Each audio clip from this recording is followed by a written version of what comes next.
Good morning, good morning. How's everyone doing this morning?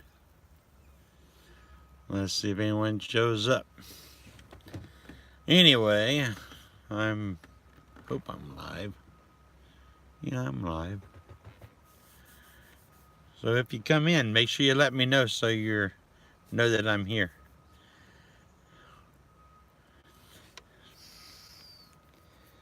I'll give you a second to see if anyone even shows up. Just let me know if you're showing up or not. Hi, Bailey. How are you today?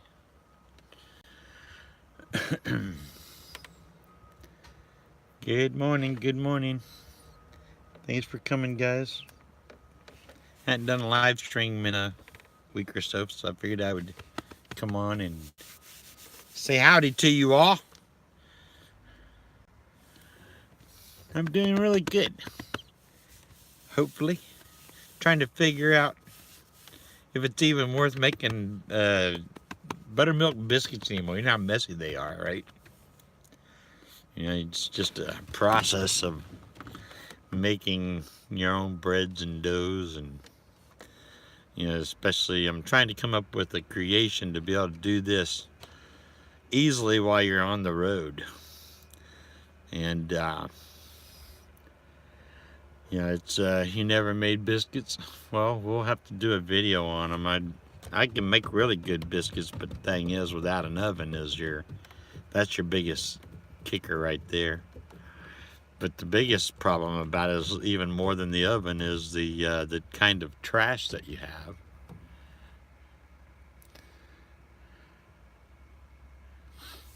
Looks like everyone's left.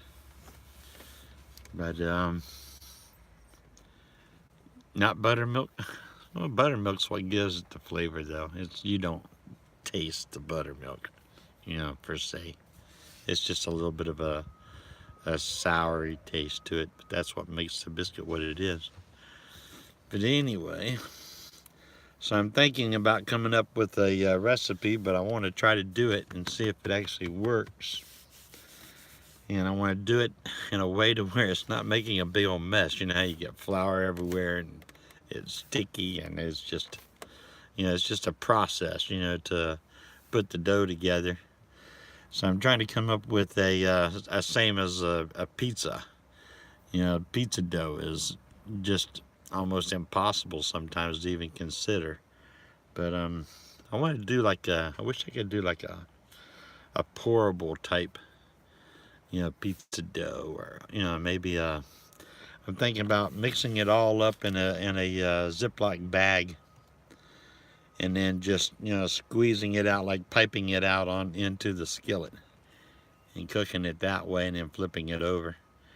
I mean, it won't look like a traditional biscuit, but who knows? It might, you know, it might work out. So it looks like it's just me and you, Bailey. How's things going over in Texas?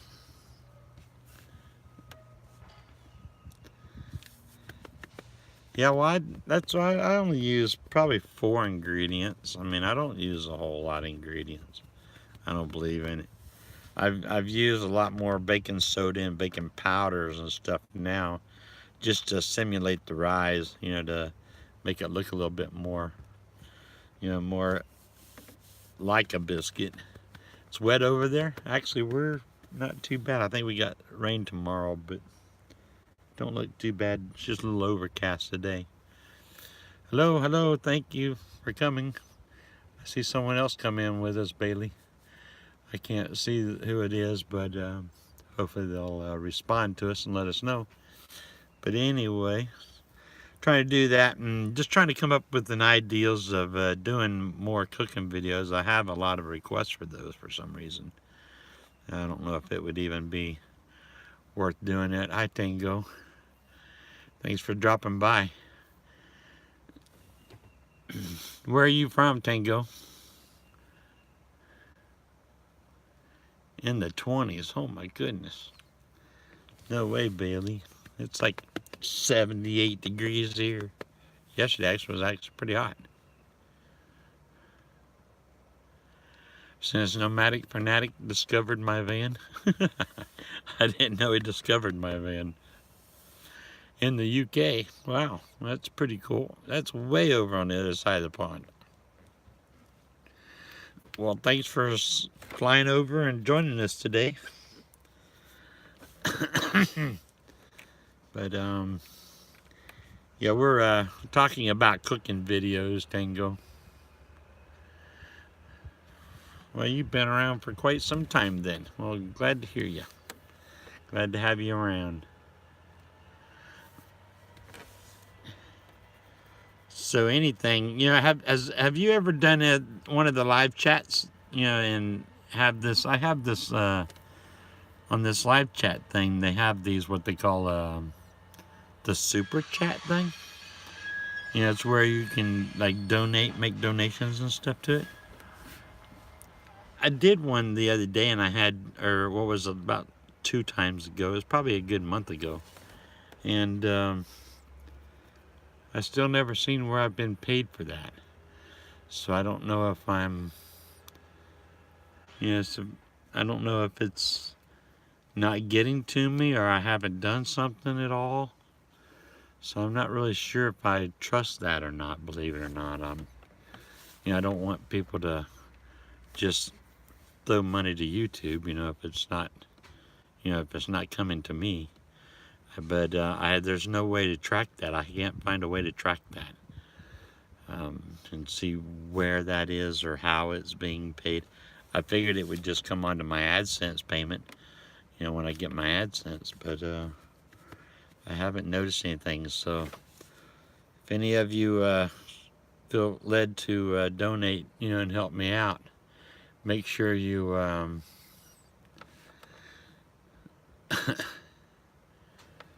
someone looked like it was from Florida. Look in your Patreon. I don't have a Patreon. I did, but no one's ever been there. I don't even have any subscribers on Patreon. But anyway, just hold off on that. If you want to, go to my PayPal. You know, help me out through PayPal. You can reach out through my email. But on the live chat, hold off on doing anything with that until I find out and make sure that it's actually getting to me. But I just don't want someone to, you know, to use, you know, a credit card or something to that, because I'm not really sure how that's handled, if you know what I mean. That's why I use PayPal, because it seems like it's pretty secure. It's not that I'm getting your account numbers and stuff. You're running it through a processing company, and I don't have any way to have control over that. So that's why I try to, you know, to go with that route. So I know there's a lot of people that are concerned about that. Good morning, Atheist Christian. Thanks for dropping by. But yeah, just sort of hold off on that. I'm going to try to do some videos, you know, more of the cooking videos. It's been funny. My I don't know if y'all know the video that I made, the van sucks video, living in a van sucks. But the comments on there are just totally bizarre. I mean, I don't know where these people think that I'm some kind of a grumpy old guy, you know, that's really lost in this world. I don't get it. I'm probably one of the most loving person that you'll ever meet in your entire life.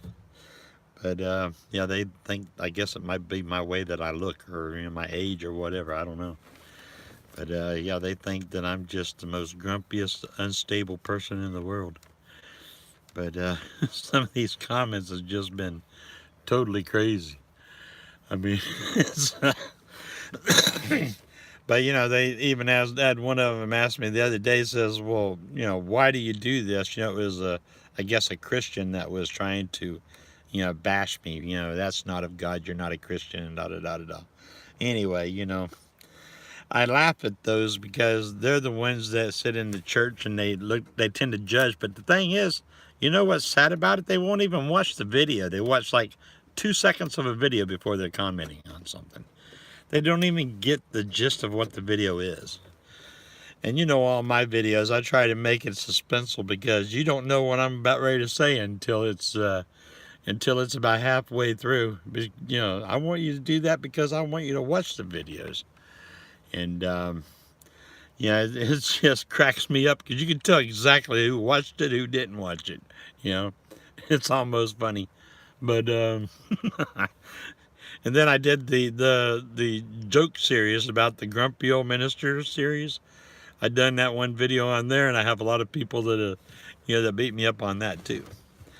But I mean, here I was at the most beautiful place on earth with the most beautiful scenery, have the most perfect day, and I'm acting like I'm grumpy, right? And these people are think I've done lost it, you know.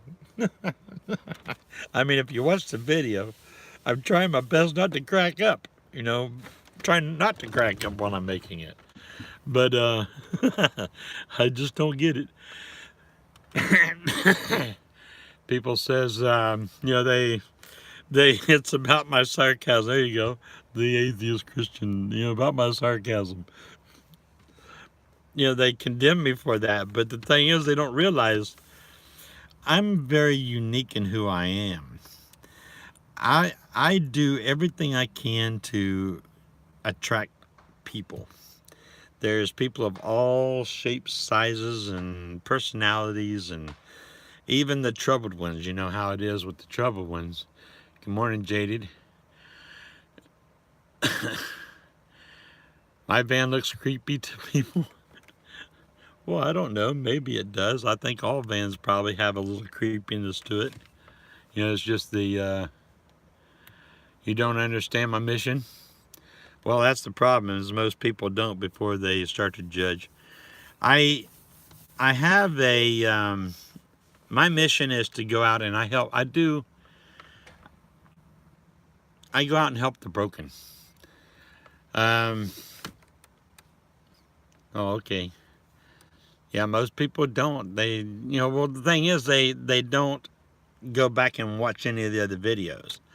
If you watch most of my videos, or if you've seen a lot of my videos, then you pretty much get an idea on what I've done. I've tried, you'll have to go way back to find out a lot of my true videos of my ministry. But I only had like 30 or 40 subscribers back then. I did it for like 10 years, and it never would grow.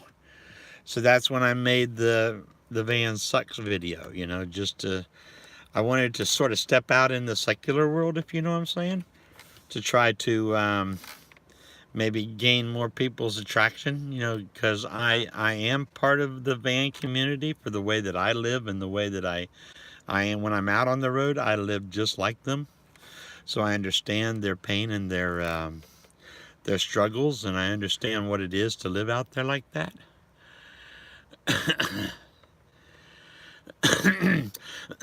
They come and go on the prayers, believe it or not. Those prayers, they stay on as long as they are until they disappear.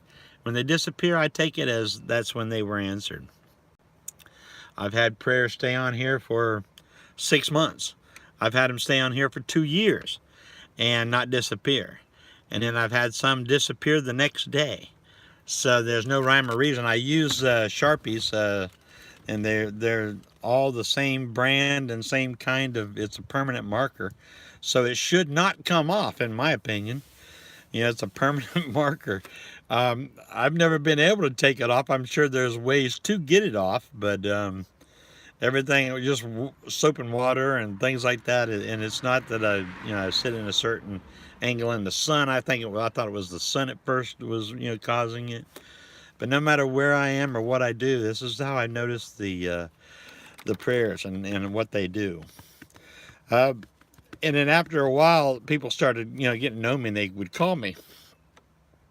So as they would call me, I would learn their prayer, and I started understanding their prayer, watching how their prayers were answered, and they started lining up with each other, and the way that they would disappear. And that was what's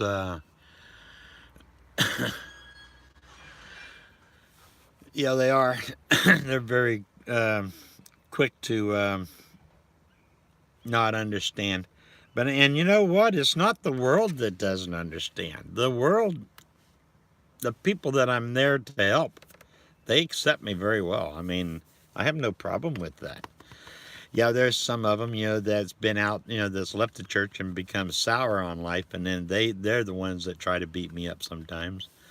But most of them are the actual Christian people, thinking that, oh, I'm not traditional. I'm not doing my ministry in a traditional way. So if it's not done the way that they understand how missions are to be done, or what a missionary does, then they don't understand that, they think that I'm not a missionary, or I'm not called to do what I do. But I was going into missionaries, and that's where I felt my heart lead being led, and I was starting to look into a lot of that.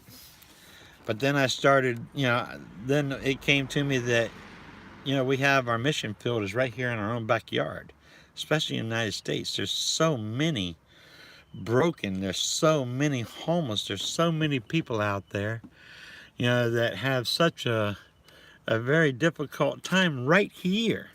And our churches and our missions are leaving, going across seas and going doing others for others. A Lone Ranger. But when they do things like that, they tend to forget about the people that's right here. And then I ran across through my homeless ministry. I did a homeless ministry right here in town, and I worked with a lot of those, and most of those were the old vets, the old time vets. And they changed my life. They taught me. I mean, I was out there to maybe help save them, if you know what I mean. But the thing that what I found out is actually they were teaching me. They learned true freedom and what it was to be able to sleep under. Have you ever slept underneath the stars? Just right out of the blue with nothing, just you and a sleeping bag and a pillow, and I mean, it'll change your life. I mean, honestly, it will.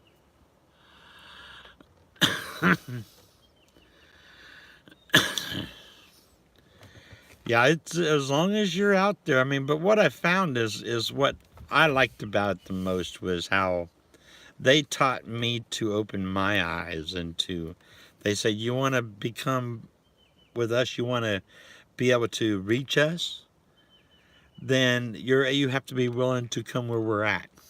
You have to be willing to come and spend time at our campfire. You have to be willing to come out and spend the night with us if that's what it takes. You have to become and go out into the woods and find me.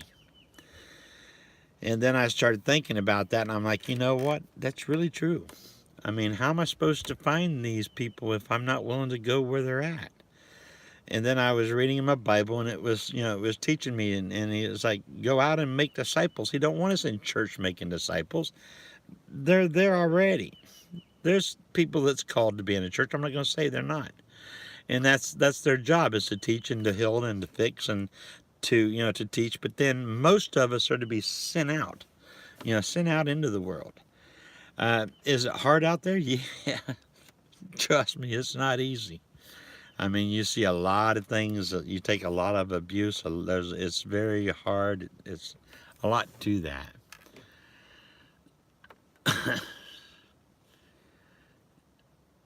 Well, that's what God did to me. He found me in the mud. So, I mean, it all started making sense. And then that's why I sort of look the way that I look and feel the way that I feel. And yeah, I'm still there, believe it or not. I go out pretty much every day. I'm always open. You know what? And what's really been happening with a lot of the videos with me exposing my phone numbers and and things like that, there's a lot of people that's actually been calling me on the phone. And the phone ministry itself has really turned out to be pretty amazing. I talked to probably 15, 10 to 25 people a day, you could say. Will call and talk to me. I have a few that I spend hours and hours on, and they're amazed. They're like, why would you spend so much time with me? I'm a nobody. That's how they feel. That I'm just a broken nobody. But you know what? To me, you're like gold. You're precious as gold to me. I mean, if Jesus loves you and Jesus wants you, then I want you and I love you as well. That's just me trying to uphold what Jesus asked me to do. He says, Love your Father with all your heart, all your soul, and all your mind, which I do every day as a breathing love for my Lord and Savior. But then he says, go out and love the world as you love yourself. Love your neighbors. And that's what I'm attempting to try to do on a daily basis. And when they call me, I have to love them. No, even if I don't like them, I have to love them anyway. The people that come on my channels and comment great ones, yeah, that lifts me, it lifts my spirits. But then the ones that come in there and bash me, they think they're hurting me or something, but what they don't understand, that's giving me a reason to love them. Because most people, when they project outward like that, it's because of how they are inside them. They're like a reflection, so you can see inside their own soul. And when they do that, that's how I pick up on that. And that gives me a reason to pray for them too. So, I mean, that wasn't what I was going to talk about today, but if that's the way this this chat is going, that's okay, I guess. But the biggest thing that I really tried to impose on there out there in the world, I'll do anything and go anywhere, in any establishment, any place, no matter where they're at. I've walked into prostitution homes, I've walked into strip bars, you name it, I've been there. But people like, well, why would you go into places like that? Because I got to go where they're at. And if it means me going in there and pulling them out, and as long as I can just save one or get the word and the good news to just one of them, then it's worth every dollar. I've got proof. I've got people that I have pulled out of those places that actually has changed and actually turned into beautiful, beautiful people. I mean, drug addicts. I mean, you go underneath the bridges and you find out where they're shooting up. You find the drug houses. You go in there and you rescue some of them. I've lost a few of them. Yeah, I have. Where they overdose and things like that, and it breaks your heart. I mean, but drugs an addiction, it's a disease, and no matter how much or who you are, God still loves you anyway.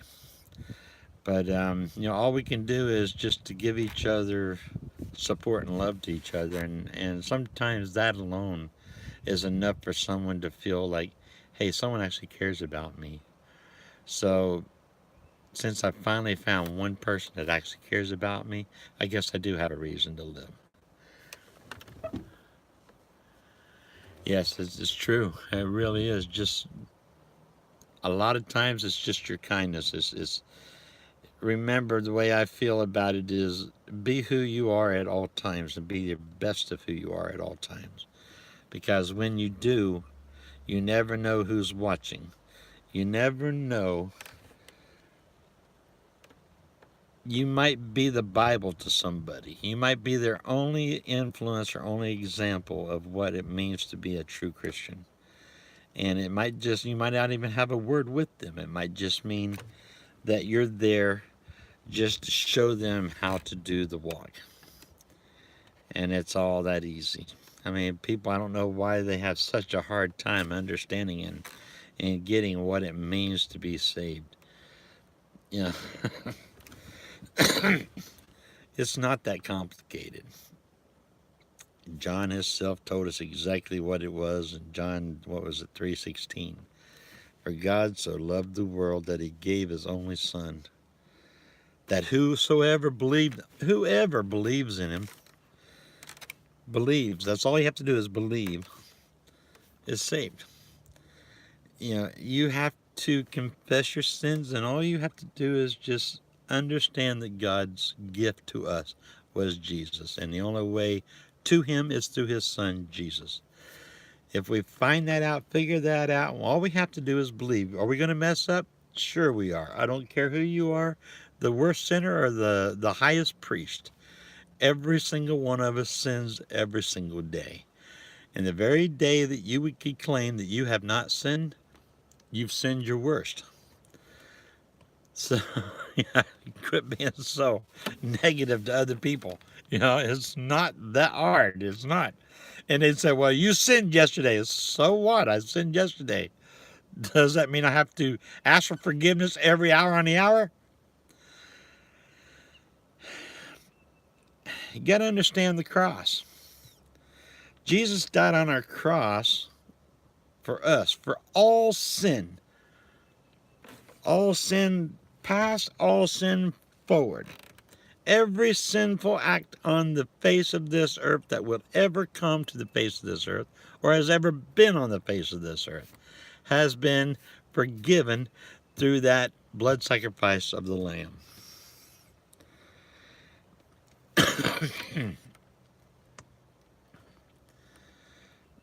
Do I love my Lord? Yes. Do I repent? Yes. I'll say I'm sorry a lot. A lot. But do I fret over that? No, because I know I'm saved. I know God saved me the day I started to believe. And when I started believing, He taught me how to walk hand in hand with Him every single day. And I have learned to have a relationship with the Lord. I don't really care about heaven. I want to go. Sure, that's what all of us Christians are striving for, is the future and the long term. But I'll fight tooth and nail to stay right here until I'm pulled away from here kicking and screaming. Because I know my mission, I know what it is and how hard it is to do what I do, and how rare it is to find someone that will. I guess I care for you guys too much. A lot of people say I do, but I can't, because you're that precious to me. Each and every one of you are that precious. I may never be able to meet you. I hope and pray someday that I get to meet every single one of you. I would love to meet every one of you. I don't walk in fear, so I'm not fearful. So I'm willing to go anywhere and everywhere to meet with you. I've traveled across this country just to be and comfort someone that is in need of comforting, to help them through a specific struggle or a problem that they've had. I've driven 50 miles. I've actually had them come to me and spend time with me. This ministry is a mobile ministry. It's my job, and if the Lord willing and gives me the fuel to get there, I will always be there when I'm needed. I'll try my best to be there. That's my ultimate goal, is to be there. That's why it sort of knocked the wind out of my sail a few months ago, back when that woman died right at my feet. Here was a drug addict that had overdosed, and she did everything she could, and she came, basically towards me, like she was needing to get to me, and she collapsed within 50 yards of me. Not even 50 yards, 20 yards maybe, and she collapsed and died right then and there. And I almost felt that I felt that it was my fault, that it was my fault that she didn't make it. Should I have went to her? I didn't know who she was. I didn't know why she was coming. But putting it all together, that shows how that really affected me. I'm a man pretty strong. I'm never really without words per se. But that hurt me. It really did. It hurt me. I sat there at 9 o'clock that morning, and I sat there doing nothing but in a gaze, looking out my front window, to almost 10 o'clock at night, 9, 10 o'clock at night, before I actually had enough nerve to leave.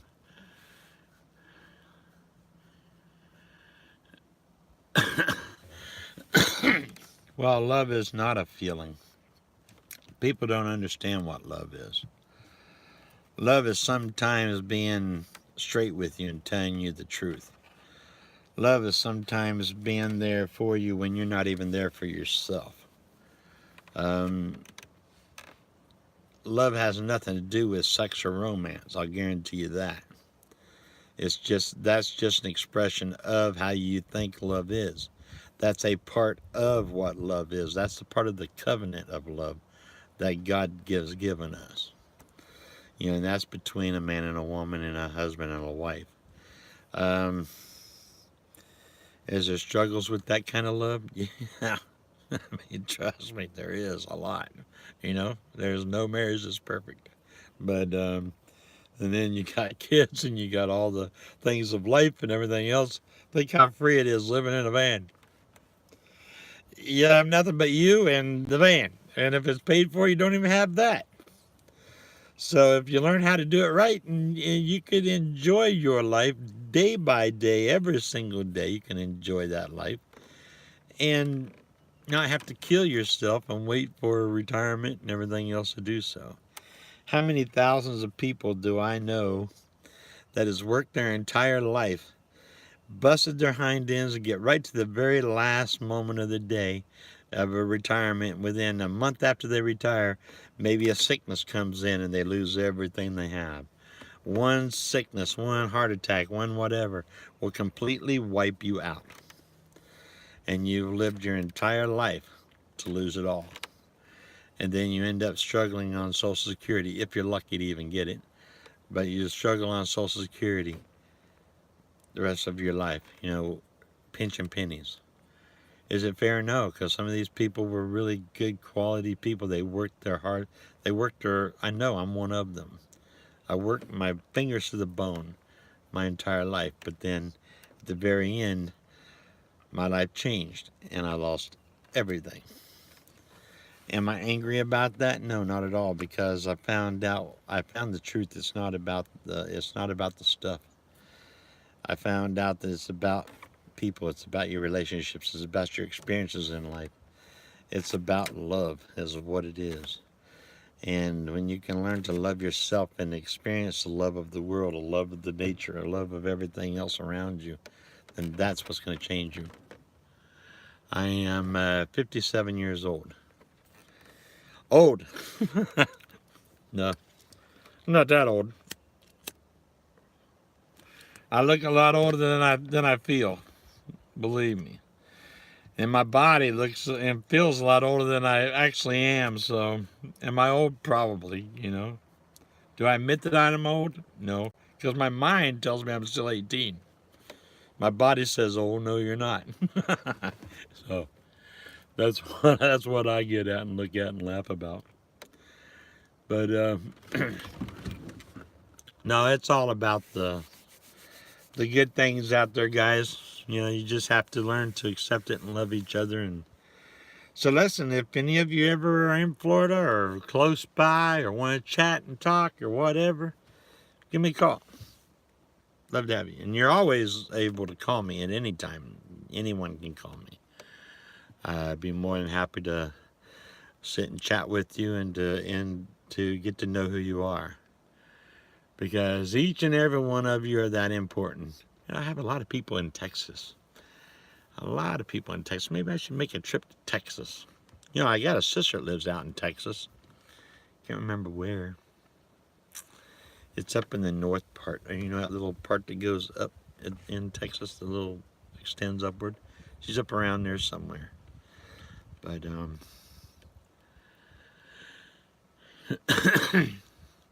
yeah, I would love to come over. I really would. So I don't know. Maybe I'll try to save up enough gas money, maybe to make a trip out there. How far it is over to Texas? Probably a couple thousand miles, ain't it? From Florida? Probably 1,500 miles. Probably just as much as it is from going up north. But yeah, I'd like to go up there and make a trip over there someday. But then all the hurricanes has been going over, blowing it all apart. So I don't know if there's even places to even hang around out there anymore. So who knows?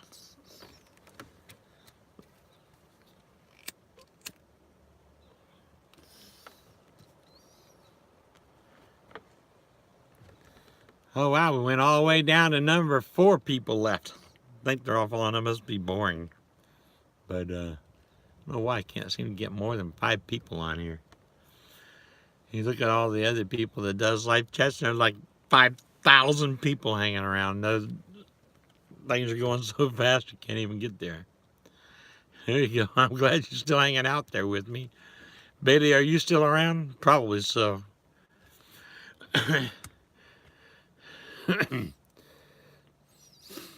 Bailey's pretty dedicated. I hope it's a she. Bailey, are you a she or a he? I hope you're a she.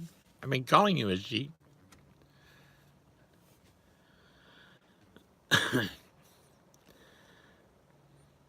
You gotta let me know if you're male or female or young or old. Just give me an idea with your all's names. I can't really tell. So, let me know who you are. It's like I said, pick up the phone and call me. You can call me anytime. Look on most of my videos have got my phone numbers and stuff on it somewhere, somehow. It's not like I'm hard to find. I mean, I don't publish it on every single video, but, you never know all the crazies out there, but I'm pretty easy to track down. I'm not hard to find.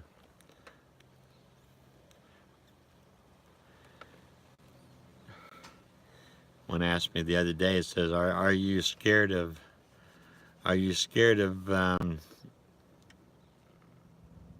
someone coming at you? 47 mil.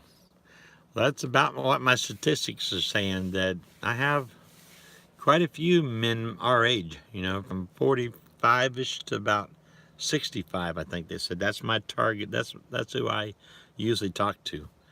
That's who usually watches 90% of my videos. That's what my analytics say. And I've got about 22% women. Younger 30-ish women, 20 just like late 20s to early 40s.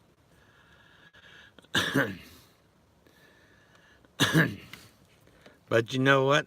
Like I said, I don't care if you're an old grumpy man like me. I love you anyway, man. I'll be your friend. It's no problem. If you're a young girl, I'll love you too.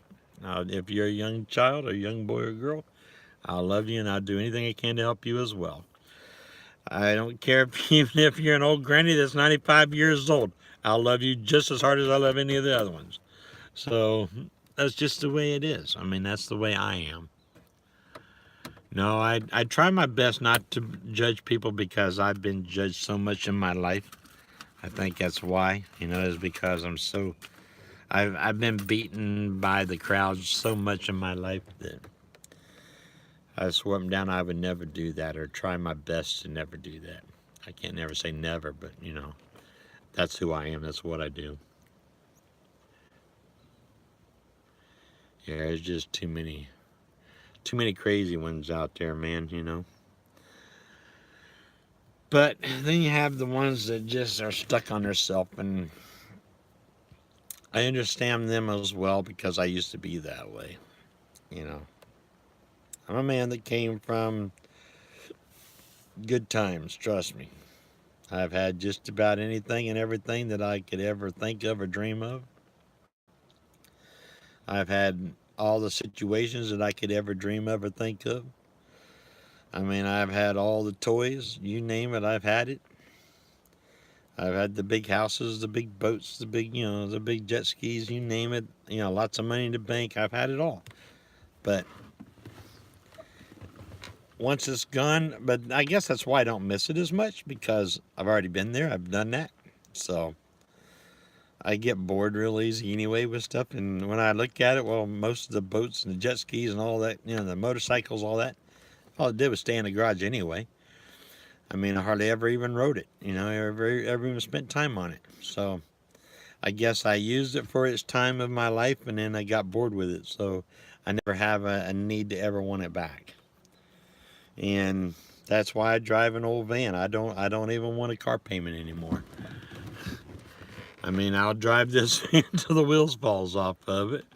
And that's just how I feel, because I'm a good enough mechanic, and I have other good mechanics around me that will keep this thing running. And I'll do anything and everything I can to keep it running. Because I know if I don't, then that means I got to have like at least a $300, $400, $500, $600, $700 car payment. That was back when I had car payments. That's how much they were. God knows what they are now. I mean, look at the vans and these trucks and stuff out there these days. You're like $80,000, $100,000 for a vehicle? Are you serious? Last new car I had was a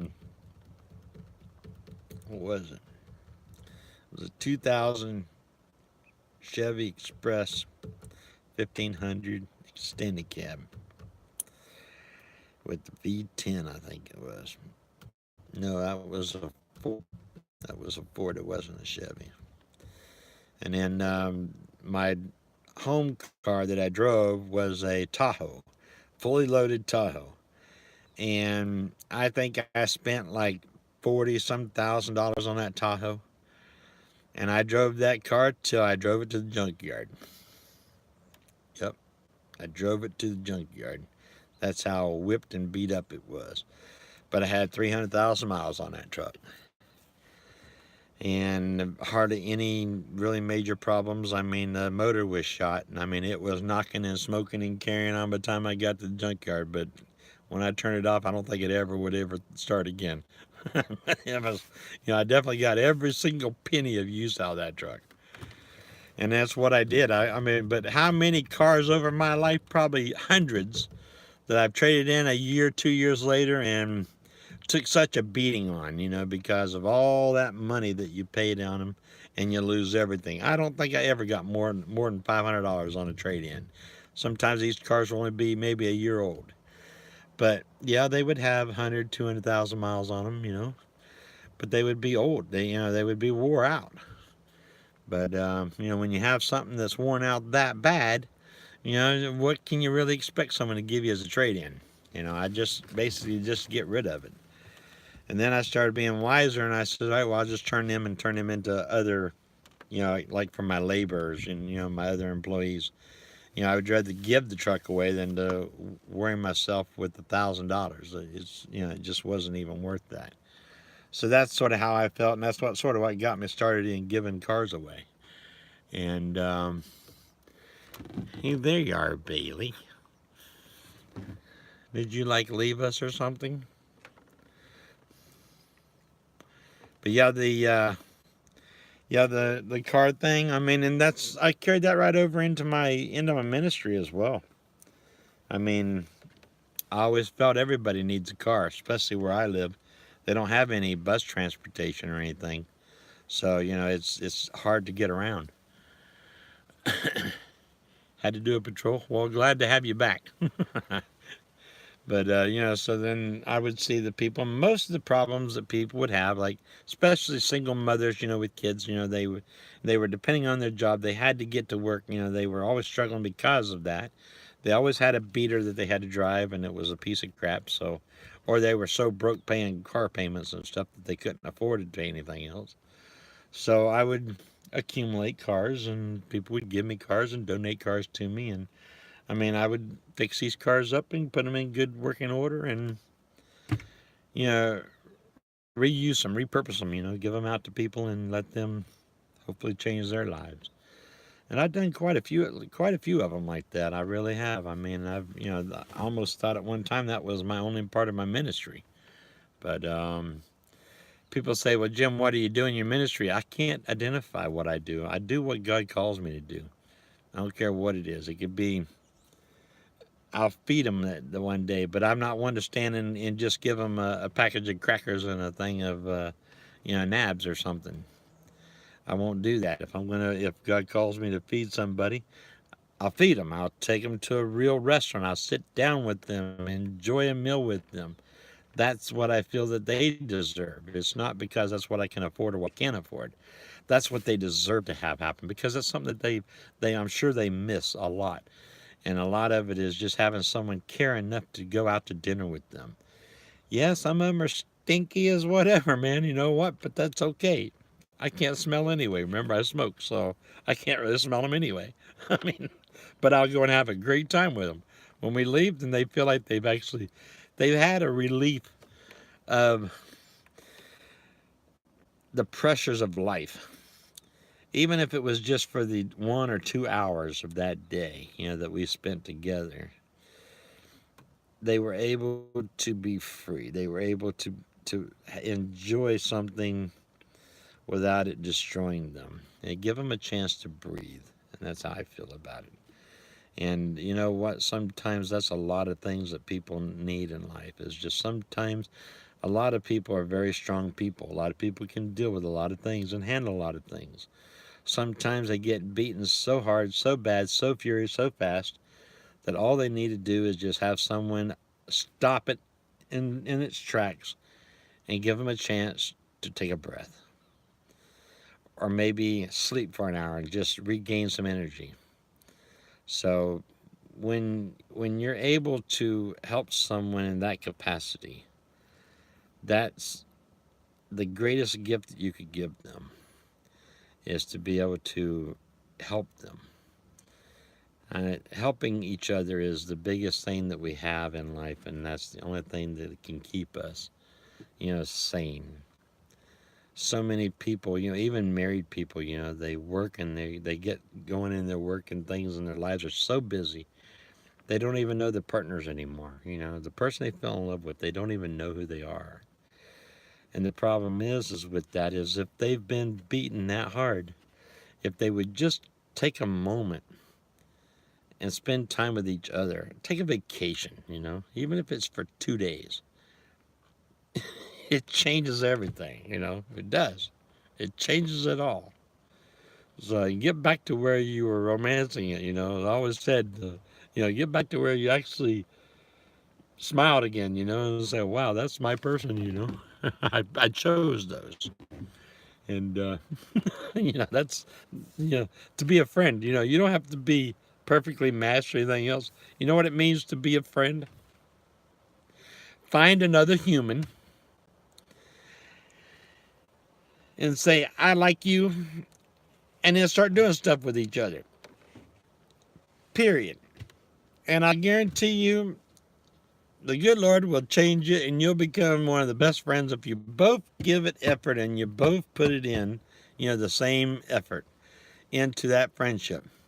You'll end up building one of the best friendships you ever had. That I will guarantee you, because and it don't make if you're white, black, young, old, male, female. You can mix and match any combination of any human beings, and you put two of them out there, and all you do is just like them and start doing things with them. And honestly, you'll have the perfect relationship in no time flat. But a lot of people are so judgmental they won't even give people the time of day. So that's sort of how I am and what I am. People resonate to me. They do. I mean, I don't know why, but they do. And after spending an hour or so with me, even a couple hours or even the day with me, they've experienced something that they'll probably never experience again in their entire life.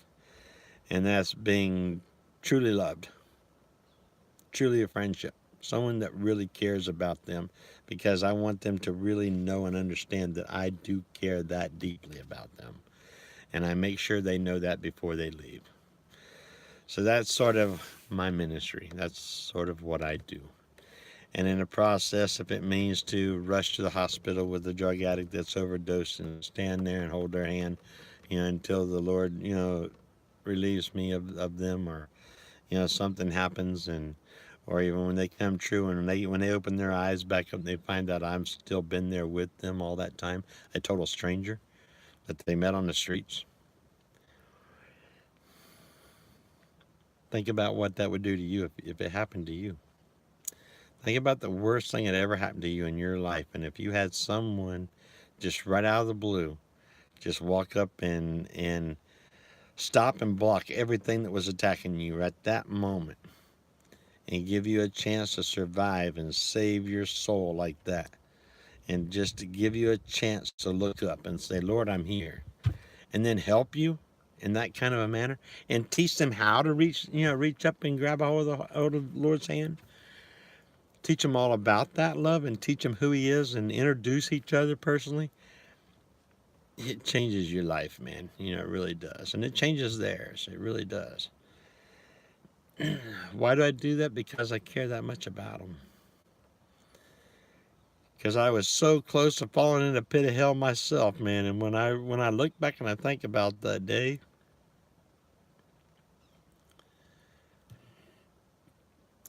I feel so blessed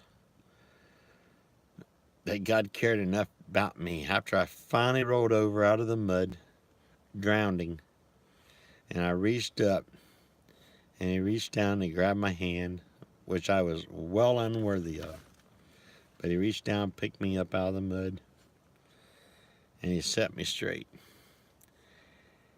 And within months, he completely transformed and changed my entire being of who I am, who I was. That's a gift that I take that's probably the best and the most precious gift I ever had in my life. And I hold that with high honors. The thing is when I prayed, at the end of my prayer, that's what I asked the Lord. I said, Lord, just give me a chance. I was so grateful and so gracious for what I got, so humbled for what I received, that I said, Lord, just give me a chance to just help just one more person like that. Let me show them or be your helping hands to bring them to you and to show them what you've just given me and allow them to get the same.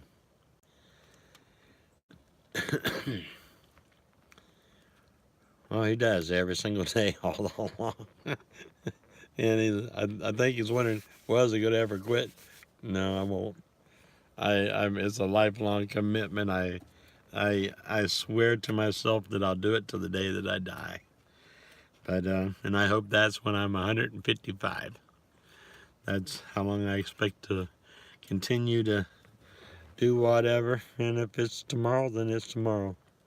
I've done my best.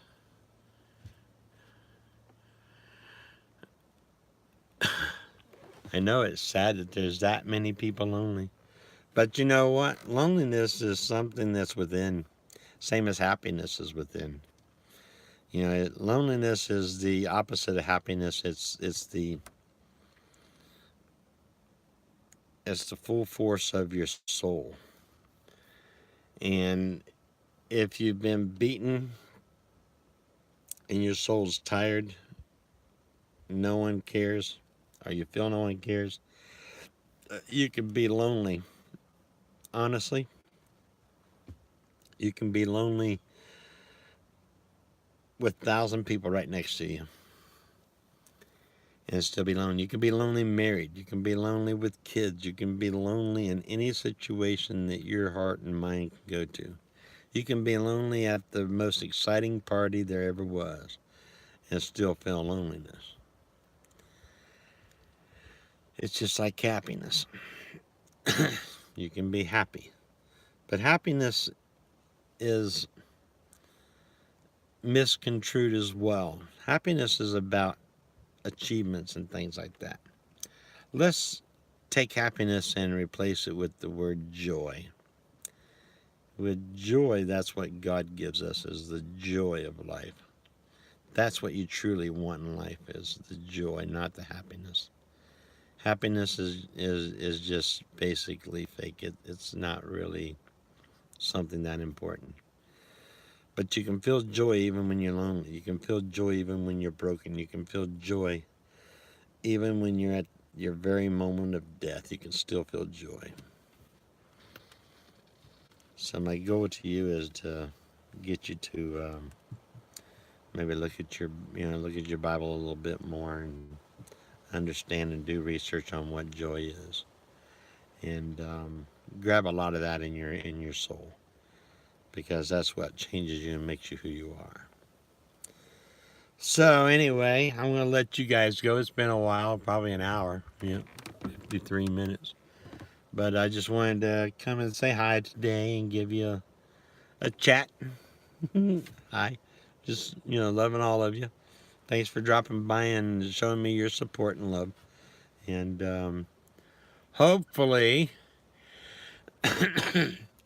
you can get a little bit better of a day today, because someone out there loves you. So always remember that. And hey, give me a call. I'm a lonely guy sometimes, Sometimes I like phone calls, I'm a people person. But God bless you. Thank you all for swinging by and dropping by and seeing me. Appreciate it. Remember, subscribe, hit the bell, and follow along. And be sure to go back and look at all the other videos too. Spend time back there. Bailey, you have a great day as well, my friend. And thanks for staying around and doing what you can to support the channel. Thank you, Joe Mimi.